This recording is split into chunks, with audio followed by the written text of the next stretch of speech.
அது ஒரு அழகான காலை பொழுது. அந்த காலை பொழுதுல சீதாங்கிற பொண்ணு தினமும் மீன் எடுத்துட்டு கிராமமா விற்க போவா. சீதாக்கு யாருமே இல்லாதனால இந்த தொழிலை வச்சுதான் அவளோட பொழப்பையே ஓட்டிக்கிட்டு இருந்தா.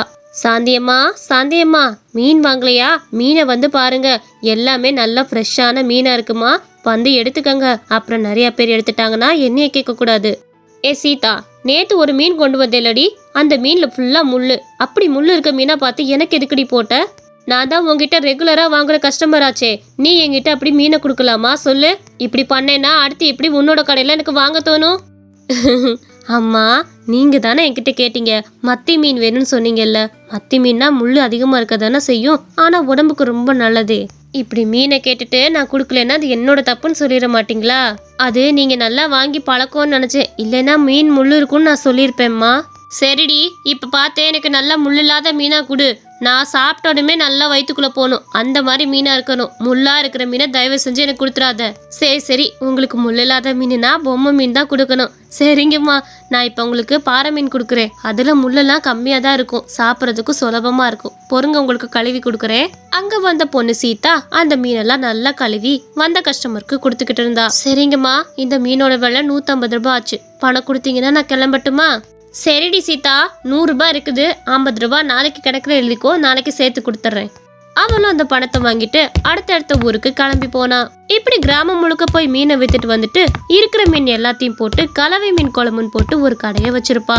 எப்பா, ஊரா அழிஞ்சது, காலெல்லாம் ரொம்ப வலிக்குது. சரி, இங்க இருக்கிற மீனெல்லாம் போட்டு கலவை மீன் மாதிரி குழம்பு வச்சு கடைக்கு எடுத்துட்டு போவோம், அப்பதான் கொஞ்சமாச்சும் நம்ம லாபம் பார்க்க முடியும். அவளும் அங்க இருக்கிற மீனெல்லாம் வச்சு கலவை மீன் குழம்பு மாதிரி வச்சுக்கிட்டு இருந்தா.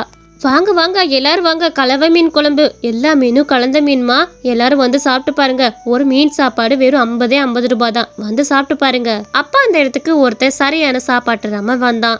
பொண்ணு, முதல்ல எனக்கு மீன் சாப்பாடு எடுத்து வை, விலையெல்லாம் அதுக்கப்புறம் பேசிக்கலாம். எனக்கு ரொம்ப பசிக்குது, சாப்பாடு எடுத்து வைக்கிறியா? என்னால பசியை மட்டும் தாங்கவே தாங்காது, சீக்கிரம் எடுத்து வை. அப்படியா? பசியை தாங்க முடியாதுன்னா போய் உட்காருங்க, உங்களுக்கு நான் கொண்டு வரதானே என்னோட வேலையே. போய் உட்காருங்க, நான் கொண்டு வரேன். அவனும் உட்காந்து நல்லா மூக்கு முட்டை சாப்பிட்டுக்கிட்டே இருந்தான். அவகிட்ட திரும்ப மீன் சாப்பாடு வேணும்னு கேட்டுக்கிட்டே இருந்தான். ஏமா, என்னங்க பண்ணிக்கிட்டு இருக்க? எனக்கு சாப்பாடு தீரத்துல நீ வச்சுக்கிட்டே இருக்கணும். நான் நிறுத்துன்னு சொல்றப்பதான் நீ நிறுத்தணும். சீக்கிரம் வாமா, பசிக்குது. சீக்கிரம் அந்த மீன் குழம்பையும் சாப்பாடு எடுத்துட்டு வந்து ஊத்து. சரிங்கய்யா, நீங்க உட்காருங்க. இன்னைக்கு எனக்கு நல்ல லாபம் தான் போல. இந்த ஆளு நிறைய சாப்பிட்டானா நிறைய பணம் தருவான். அப்ப நம்ம இந்த ஒரு ஆளை வச்சு இன்னைக்கு ரொம்ப லாபம் பார்க்க போறோம். கடவுளே, எனக்கு இப்படிப்பட்ட ஆளா தினமும் கொடுத்தேன்னா என்ன கடை சீக்கிரம் ஓடிடும். உட்காருங்கய்யா, இந்த சாப்பாடு எடுத்துட்டு வரேன். நிறைய சாப்பிடுங்க, உங்களுக்கு எவ்வளவு வேணுமோ போட்டுக்கிட்டே இருக்கிறேன்.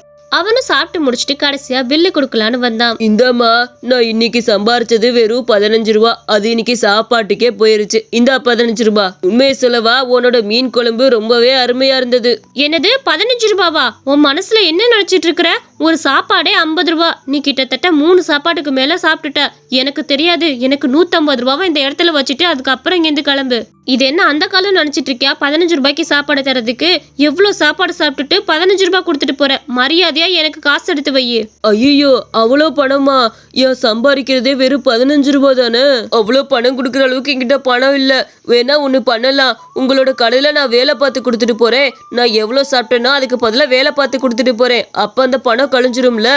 அவனும் சரின்னு ஒத்துக்கிட்டா. அவன் அங்க வந்த எல்லா கஸ்டமருக்கும் பரிமாறிட்டு தன்னோட வேலைய ஆரம்பிச்சான். அம்மா, வேற ஏதாவது வேணும்னா கேளுங்க, கண்டிப்பா உங்களுக்கு என்ன வேணும்னாலும் நாங்க கொடுக்க தயாரா இருக்கோம். இந்த மீன் குழம்பு ரொம்ப ருசியா இருக்கும், வேணுங்கிறத வாங்கி சாப்பிடுங்க, குழந்தைகளுக்கு கூட கொடுக்கலாங்க. அந்த மாதிரி அவன் நல்லா கத்தி சாப்பாடுகள் எல்லாம் வித்துக்கிட்டு இருந்தான். அவளுக்கு வழக்கமா கிடைக்கிற லாபத்தை விட கொஞ்சம் அதிகமாவே கிடைச்சது. போதும், நீ வித்ததெல்லாம் போதும். நீ சாப்பிட்டதுக்கு சரியான அமௌண்ட் கழிஞ்சிருச்சு. நீ இப்ப தாராளமா வீட்டுக்கு போகலாம். இனிமேலாச்சும் ஒழுங்கா பணம் கொடுத்துட்டு சாப்பிட பாரு, புரியுதா? நீ தப்பா நினைக்கலன்னா நான் ஒரே விஷயம் சொல்லட்டுமா? நீ இந்த மாதிரி கலவை மீன் குழம்பு வைக்கிறதுக்கு என்னென்ன மீன் வைக்கிறியோ அதை தனியா எழுதி போட்டு தனியா ஒவ்வொரு குழம்பா வச்சு வித்தேனா, அது ஒவ்வொரு ரேட்டுக்கு அந்த குழம்பு போட்டு வித்தேனா எவ்வளவு லாபம் பார்க்கலாம். இதை கொஞ்சம் யோசிச்சு பண்ணு. ஒரே குழம்பா வைக்கிறதுக்கு நீ தனித்தனியா வச்சு தனித்தனி விலை போட்டு வி, நிறைய லாபம் பார்க்கலாம். அந்த மாதிரி சொல்லிட்டு அவனும் அங்க இருந்து கிளம்புனா. இத்தனை நாள் வரைக்கும் அவன் மனசுல அது தோணுதே இல்ல. புதுசா அப்பதான் அவளுக்கும் அந்த மாதிரி தோணுச்சு. அவள் வழக்கம் போல மீன் விற்கிறதுக்காக கிராமமா அலைஞ்சுக்கிட்டு இருந்தா. அவன் சொன்ன மாதிரியே தனித்தனியா எல்லா மீன்களையும் ஒரு குழம்பா வச்சுக்கிட்டு இருந்தா. ஒவ்வொரு குழம்பும் ஒவ்வொரு விலை போட்டு விற்க ஆரம்பிச்சா. வாங்க எல்லாரும், 5 வகையான மீன் குழம்பு உங்களுக்காக காத்துட்டு இருக்குது. ஐர மீன் குழம்பு, ஜிலேபி மீன், பாறை மீன், கெண்டை மீன், எல்லா மீனும் இருக்குது. வேகமா வாங்க. வவ்வால் மீன் குழம்பு முதற்கொண்டு இங்க இருக்குது. எல்லாரும் நிச்சயம் வந்து சாப்பிட்டு பாருங்க வாங்க. இப்படி தனித்தனியா போட்டிருக்கனால அவங்களுக்கும் பாக்குறதுக்கு ரொம்ப ருசியா இருந்தனால எல்லாரும் ஒவ்வொரு குழம்பா வாங்கி சாப்பிட ஆரம்பிச்சாங்க. அவங்க எல்லாத்துக்கும் இப்படி செஞ்சு கொடுத்ததெல்லாம் ரொம்ப பிடிச்சிருந்தது. அந்த மீனோட ருசி தனியா இந்த மீன் குழம்புல தெரிஞ்சனால அவங்க எல்லாத்துக்கும் ரொம்ப பிடிச்சிருந்தது. ஏமா நீ வழக்கமா வைக்கிற கலவை மீன் குழம்பு மாதிரி இல்லாம இது தனித்தனியா வச்சனால அந்த மீனோட சுவை சூப்பரா தெரியுதுமா. இப்படியே நீ முன்னாடி இருந்து வச்சிருக்க வேண்டியதானே. இதல்லவா குழம்பு அமிர்தமா இருக்குது. சரி சரி, என்ன பாத்துக்கிட்டு இருக்க? இன்னொரு கை மீன் சாப்பாடு வையே சாப்பிட்றதுக்கு. இப்படி வர்றவங்க எல்லாம் கேட்டு கேட்டு வாங்கி சாப்பிட ஆரம்பிச்சாங்க. ஐயா உட்காருங்க, இந்த கொண்டு வர இருங்க. அன்னைக்கு அவளுக்கு கிடைக்கிற லாபத்தை விட 3 மடங்கு லாபம் அதிகமா கிடைச்சிருந்தது. அவளுக்கு ரொம்ப சந்தோஷமா இருந்தது. இது எல்லாத்துக்குமே காரணம் அந்த சாப்பாட்டு ராமன் தான் நினைச்சா. அவனோட வீட்டுக்கு நேரா போனான். என்னங்க கொஞ்சம் வெளியே வரீங்களா? எங்க சாப்பாட்டு ராமன். என்னது இது? நீங்க இங்க வந்திருக்கிறீங்க? நான் தான் அன்னைக்கு உங்களோட பில்லை செட்டில் பண்ணிட்டு தானே வந்தேன். இப்போ வந்து திருப்பி பில் கேட்க வந்திருக்கிறீங்களாக்கும். என்கிட்ட பணம் இல்லம்மா, மன்னிச்சிரு. இல்ல அப்படிலாம் இல்ல. உங்ககிட்ட ஒரு விஷயம் கேட்கணும். நீங்க கடையில வந்து வேலை பார்க்க முடியுமா? அது வேலைக்காரனால வேலை பார்க்க வேணாம். என்னோட வருங்கால கணவரா வந்து வேலை பார்த்தா போதும். நீங்க சொன்ன ஐடியா உண்மையிலே ரொம்ப சூப்பருங்க. இன்னைக்கு லாபம் அதிகமா போச்சு. இது எல்லாத்துக்கும் காரணம் நீங்க தான். எனக்கு உங்களை ரொம்ப பிடிச்சிருக்கு. நீங்க தான் என் வருங்கால கணவரா இருக்கணும். உண்மையிலேவா? என்னைய ஒரு பொண்ணுக்கு பிடிச்சிருக்கதை இப்பதான் நான் கேள்விப்படுறேன். ரொம்ப சந்தோஷம். அவனும் தன்னோட மனைவியை அவளை ஏத்துக்கிட்டான். 2 பேத்துக்குமே கொஞ்சம் நல்ல திருமணமும் ஆச்சு. 2 பேரும் சேர்ந்து அந்த மீன் கடையை ரொம்ப நல்லா கொண்டு போனாங்க. இந்த கதை உங்களுக்கு பிடிச்சிருந்துச்சுன்னா மறக்காம நம்ம குட்டி கார்ட்டூன் சேனலுக்கு சப்ஸ்கிரைப் பண்ணிக்கோங்க.